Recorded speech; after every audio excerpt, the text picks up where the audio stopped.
Hello student, welcome to the Vakar Education Hub. I Neha Miglani giving a view on the topic of types of research part 5. This is my fifth video on this topic. In my all the previous videos of these types of research, I have discussed the different types of research, and I have already told you that there is a little bit and there is a somewhat difference between all types of research. So please go through all these videos. So after that, come to this video, we will discuss the another type also. So let's start our topic with the another type of the research. Starting my videos, I just want to say that just get enrolled yourself in the Vagar Education Hub and you can get most reliable data for your net preparation on the topics or on the subjects on commerce, management, education, HRM, economics, English, home science, law, psychology, environmental science, computer application, library science, political science, sociology, philosophy, physical education. And you can also get the sample PDFs from the Vakar Education Hub. And for any query, you can call on the number which are given on the screen. So in my previous videos, I have discussed the various types of the research, that is the applied research, can I come to the basic research, and then we have correlation research, and then there is a descriptive research we have discussed, and there is ethnographic research we have already discussed, and then come to the experimental research we have already discussed all these things, and then come to the explorative research, and then grounded theory research and historical research. Now in our 2D video we are going to discuss the phenomenological research. Phenomenological research is that type of research that is basically related with your personal experience about that particular situation. It means that you are not going to judge the situation of another respondent, but in that type of study you are the respondent of a particular study. It means that you have faced that particular problem, and you will going to share your experience with the help of these types of research. Then it is come under the phenomenological research. So what is phenomenological research? That research which is an inductive descriptive research. It is also a descriptive way of research. It means that you are describing your situation, describing your personal experience, and describing your thoughts of mind. All other things which we are going to discuss and all things are called the phenomenological research. In that type of study you are not going to discuss the conclusion part, you are not going to give the some suggestions about that particular study, but you are giving some suggestions, you are giving some descriptions about your personal experience of that particular problem. Then it is called the phenomenological research. So it is that type of research which is an inductive descriptive approach developed from phenomenological philosophy. Its aim is to describe an experience as it is actually lived by the person. ये इस तरीके की research होती है जो कि एक personal experience को बताती है पर्सन का, कि वो एक्चुअली में कैसे उसने लिव्ड, कैसे कैसे उसने एक्चुअली जो है पर्सन जो है वो फेस कर चुका है. So phenomenology is concerned with the study of experience from the perspective of an individual. It is said that it is a personal experience from the of the particular person, or maybe experience of experience of some another persons also. So it is the study of the experience from the perspective of the individual, bracketing taken for granted assumption and usual ways of perceiving how they perceive that particular situation. Perceive means to assume, to perceive that particular thing. ठीक है. सो आप लोगों ने वो किस तरीके से आपने उसको परसीव किया है उस पर्टिकुलर सिचुएशंस को, then it is come the phenomenological research. So are they based in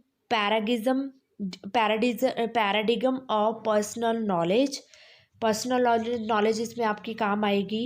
and subjectivity, आपका जो भी सब्जेक्ट मैटर होगा वो आपका काम आएगा। Emphasis the importance of personal perspective and interpretation, as I will already told you, personal आपकी जो पर्सपेक्टिव्स है, आपकी जो परसेप्शंस रही है उस पर्टिकुलर सिचुएशन को लेके, और आपकी जो इंटरप्रिटेशंस होंगी वो आप इस स्टडी के थ्रू आप रिवील करोगे। As such they are powerful for understanding, इस तरीके की जो रिसर्च होती है वो पावरफुल फॉर अंडरस्टैंडिंग, एक बहुत ही पावरफुल स्टडी होती है आपके अंडरस्टैंडिंग लेवल के लिए। सब्जेक्टिव्स होते हैं, एक्सपीरियंस होता है इसमें, gaining insight into people's motivations, आप लोगों ने इंसाइट स्टडी करनी है उस पर्टिकुलर पर्सन की जो उसको मोटिवेट किया है वो particular situation. And actions and cutting through the clutter of taken for granted assumptions and conventional wisdom. So means you have to interpret that particular situation with the help of some powerful understanding of that subject matter and the experience judgment power of that particular person, and gaining insight into the pupils motivations which have faced that particular situation, and the actions also, and cutting through the clutter of the taken for granted assumptions and conventional wisdoms also. ठीक है, so these are the basically studies related with the phenomenological research. So in short, this type of research is that research which is descriptive in nature. You are going to describe the particular situation, that situation which you are discussing in this type of research are personally experienced by you also, yeah, maybe be experienced by some of the person which you are closely related with that person. So you are going to describe the situation of that person and giving some phenomenon way to express your way to give some experience and give some descriptions about that research. It's called as phenomenological research. So on a broader perspective, all research is the on a broader perspective. अब phenomenological तो हो चुकी है, अब इनके अलावा जो broader way से जितनी भी हमने types consider की है ये basically दो types में categorize हो जाती है। एक होती है आपकी qualitative research, एक हो जाती है आपकी quantitative research. So we are going to discuss what is qualitative research.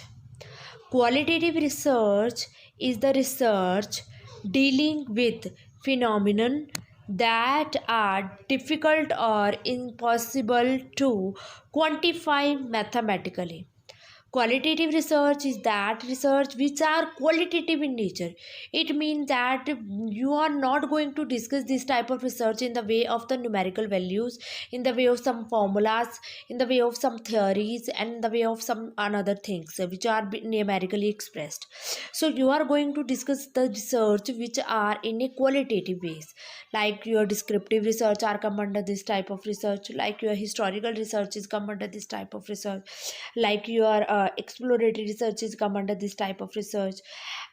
These types of researches are come under the qualitative research. So that type of research which are being qualitatively defined is called as qualitative research and which cannot be expressed in mathematical formula. In short इन दोनों में यही basically difference है। जब हम कोई नई theory, नया फार्मूला, कोई न्यूमेरिकल वैल्यूज़, कुछ अनदर थिंग्स जो हम जनरेट करें जो कि क्वांटिटेटिव टर्म्स में एक्सप्रेस की जा सके, वो हमारे क्वांटिटेटिव रिसर्च होती है। और जो रिसर्च जो कि हम क्वांटिटेटिव वे से एक्सप्रेस नहीं कर पाते हैं और क्वालिटेटिव नेचर में वो रहती है, जिसमें हम सिर्फ सजेशंस देते हैं, कंक्लूजन देते हैं, कोई नई फार्मूला, कोई नई थ्योरी, कोई भी ऐसी चीज़ें जनरेट नहीं करते हैं, तो वो हमारी क्वालिटी रिसर्च कहलाती है। So qualitative researchers aim is to gather in depth understanding of human behaviour.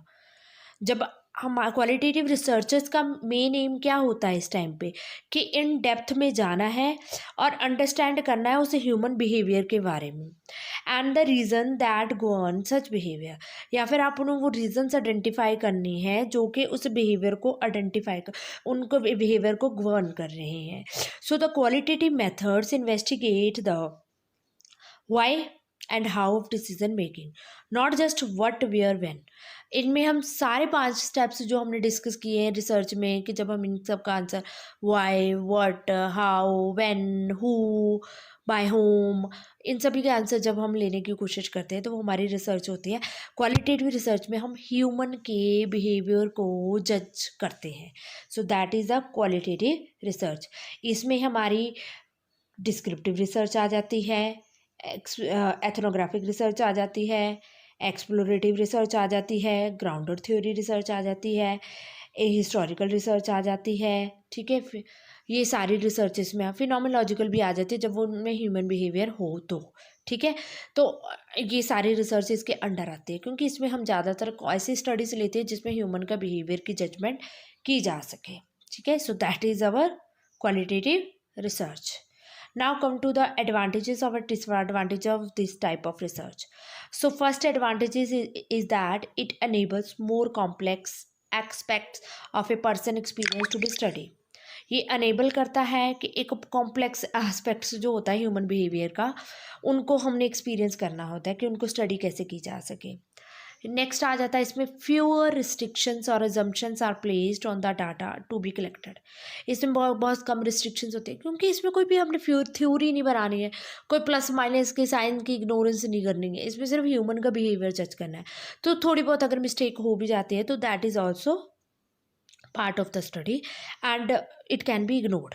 तो रिस्ट्रिक्शंस और जो कुछ अजम्पशंस होती हैं उनको हम कलेक्ट करते हैं, तो फ्यू रिस्ट्रिक्शंस इसमें होती है। So not everything can be quantified, हर एक चीज़ को इसमें मेज़र नहीं कर सकते हैं। ह्यूमन बिहेवियर कुछ भी हो सकता है, आज कुछ है कल कुछ और होगा, परसों कुछ और होगा। So all things can not be studied under this. तो क्वान्टिफाइड भी हो सकती है, कुछ क्वान्टिफाइड ईजिली हो जाती है, और जो कुछ हम इन डेप्थ में जाने की कोशिश करते हैं ह्यूमन के बिहेवियर को इसमें। नेक्स्ट है good for explorative research and hypothesis generation. वो तो मैंने आपको पहले डिस्कस किया है, जब हम एक्सप्लोरेटिव स्टडी करते हैं और डिस्क्रिप्टिव स्टडी करते हैं, तो जब हाइपोथेसिस बनाते हैं तब इस तरीके की स्टडी को हम लेके जा सकते हैं। So the participant are able to provide data in their own words. Obviously respondent human के नेचर के बारे में चेक करनी है स्टडी, तो ह्यूमन इसमें रिस्पॉन्डेंट जो होंगे वो अपने ओन वर्ड्स को रिप्रेजेंट करें। ठीक है, ऑन वे से अपने अपने तरीके से अपने वर्ड्स के थ्रू अपने एक्सपीरियंस को वो एक्सप्रेस कर सकते हैं। So that are the advantage of this type of research. So what are the disadvantages? It is more difficult to determine the validity and reliability of linguistic data. Obviously लोग अपनी अपनी language में express कर सकते हैं, but what is the validity and what are the reliability of the data, जो उनकी linguistic problem होती है उनको स्टडी करना बहुत डिफिकल्ट हो जाता है इस तरीके की स्टडीज़ में। So there is more subjectivity involve in analysing the data. इसमें बहुत ज़्यादा सब्जेक्टिविटी जो इन्वॉल्व होती है वो डाटा एनालाइज करने के लिए। डाटा ओवरलोडेड होता है इसमें, ऑब्वियसली हर किसी का ओपन माइंडेड होता है, ओपन हार्टेड होते हैं, वो कुछ भी अपनी एक्सप्रेस कर सकते हैं, तो बहुत सारे रिकॉर्ड्स हमारे पास आ जाते हैं, उनको कलेक्ट करना, उनको सॉर्ट करना बड़ा टाइम कंज्यूमिंग हो जाता है। So it's a time consuming process. Now come to the quantitative research. What is the quantitative research? That type of research which can systematically, empirically investigation of phenomenon via statistical, via some mathematical, via some computational techniques. When we are going to research the particular data with the help of some statistical techniques, with the help of some mathematical formulas, and with the help of some computational techniques, then it is called the object. Come to the quantitative research. So the objective of quantitative research is to develop and employ mathematical models, theories, hypotheses pertaining to phenomena. जब हमारा जो भी research होती है वो mathematically based study हो, या कुछ साइंटिफिक स्टडी बेस्ड हो, या फिर कुछ थियोरीज जनरेट करना हो, तब हमारी जो रिसर्च होती है वो क्वांटिटेटिव वे से काउंट होती है। सो क्वांटिटेटिव रिसर्च में हमारे पास बहुत सारी टाइप्स आ जाती है, लाइक अप्लाइड रिसर्च इसका पार्ट हो जाती है, बेसिक रिसर्च इसका पार्ट हो जाती है, correlation research is a part of the quantitative research.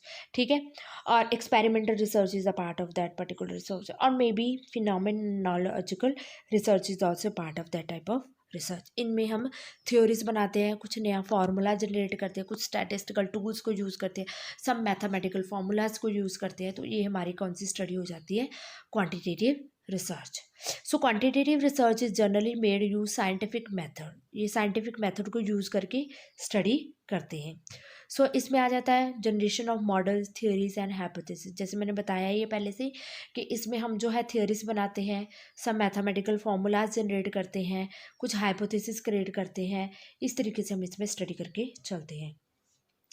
The development of instruments and methods for measurement, इसमें हम कुछ इंस्ट्रूमेंट डेवलप करते हैं और कुछ मेथड्स मेज़र करते हैं, मेथड्स के थ्रू मेज़र करते हैं, कुछ नया फॉर्मूला जनरेट करते हैं। Experiment control and manipulation of variables, obviously इसमें एक्सपेरिमेंटल टेक्निक से यूज़ की जाती है और वेरिएबल्स को मैनिपुलेट भी किया जाता है। कलेक्शन ऑफ एम्पिरिकल डाटा को कलेक्ट किया जाता है इसमें। मॉडलिंग की जाती है, एनालाइज किया जाता है डाटा को और उसके बाद एवेल्यूशन की जाती है रिजल्ट्स को। So that are the steps of that quantitative research. Now, what are the advantages and disadvantages? Advantages that it allow the researcher to measure and analyze the data. ये researcher को allow करता है कि आप measure करो data को और data को एनालाइज भी करो. The researcher is more objective about the finding of the research. जो रिसर्चर्स होता है वो और भी ज़्यादा ऑब्जेक्टिव्स होता है कि और भी ज़्यादा फाइंड करना है सोल्यूशंस को. Quantitative research can be use to test hypothesis. Obviously ये जो स्टडीज़ होती है हाइपोथेटिकल बेस्ड स्टडी होती है. इसमें हमने हाइपोथेसिस जनरेट करने ही होते हैं क्योंकि हमने नई थ्योरी नई फॉर्मूला जनरेट करना है, कुछ नई चीज़ें इन्वेंट करनी है. तो पुरानी चीज़ों के कुछ सेट अजम्पशन सेट रूल्स हमें लेके चलने पड़ेंगे. सो ये हाइपोथेसिस को टेस्ट करता है, उनको मेज़र करता है. सो डिसएडवांटेजेस क्या है? The main disadvantages of this quantitative research is the context of the studies experimental is ignored. कुछ experiments को हम इसमें ignore कर लेते हैं, तो ये हमारा main drawback आ जाता है इसमें. Quantitative research does not study things in a natural setting. ये नेचुरल सेटिंग में नहीं जाते, कुछ लेबॉर्ट्री साइंस में हम इनको स्टडी करते हैं. नेचुरल साइंस में अगर स्टडी करें तो और भी अच्छा रिजल्ट मिल जाता है. ठीक है, तो जब हम लेबॉर्ट्री एक्सपेरिमेंट करते हैं तो उनमें कुछ आर्टिफिशियल क्रिएट किया जाता है. ठीक है, तो आर्टिफिशियल जनरेशन की वजह से वो शायद में भी जब नेचुरल वे में जाते हैं तो वो शायद में भी उनके जो हाइपोथेसिस होते हैं वो ट्रू हो चाहे ना हो, उनका पक्का श्योर नहीं होता है. नेक्स्ट आ जाता है the large sample of the population must be study for more accurate result. इसमें बहुत बड़ा सैम्पल लेना पड़ता है पॉपुलेशन का और उसको स्टडी में लेके आना पड़ता है. तो से that are the drawback. So now come to the what is deductive research. कुछ कई बार ये क्वेश्चन आ जाता है आपको एग्जाम में कि डिडक्टिव रिसर्च क्या होती है. डिडक्टिव रिसर्च क्या होती है? इसमें एक थ्योरी क्रिएट की जाती है, इनको हम क्वान्टिटेटिव स्टडी भी कहते हैं. थ्योरी क्रिएट करेंगे, थ्योरी के बाद एक हाइपोथेसिस बनाएंगे.